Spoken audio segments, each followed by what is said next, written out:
Hello students, দেখো এই অঙ্কটা কীভাবে করবো। এখানে 12-র অঙ্কটা যেটা বলেছে, 12-র অঙ্কটা যেটা বলেছে, তো কি বলেছে এখানে 8,000-এর ঘনমূল। এটা খুব সহজেই আসবে। 8,000-এর ঘনমূল হচ্ছে 20। 8,000-এর ঘনমূল হচ্ছে 20। এ কিউ মাইনাস বি কিউ এটা ফ্যাক্টরাইজেশন করলে এখানে এ মাইনাস বি আসবে। 9-এর ঘনফল হচ্ছে 729।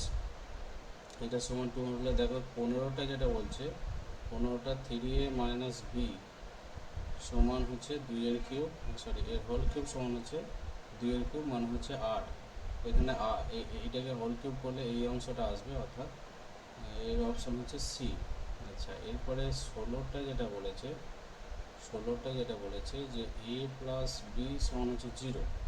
তাহলে এখানে 1/a cube plus 1/b cube সমান হচ্ছে আমি লিখতে পারি a cube plus b cube by a cube b cube. তো ওপরটা ফ্যাক্টরাইজেশন করলে যেটা দাঁড়ায় a plus b into a square minus a b plus হচ্ছে b square by a cube b cube. এখন দেখো এই এ প্লাস বি এর মানটা যেহেতু আমাকে 0 দিয়ে দিয়েছে, তাহলে এর ওভারঅলের মানটা 0 ইন্টু সামথিং মানে হচ্ছে এটার মান হচ্ছে 0 আসবে। তাহলে এখানে সঠিক অপশান হচ্ছে 0। তারপর রুট অফ 343, 343-এর কিউব রুট করলে হচ্ছে 7, হ্যাঁ 7 আছে।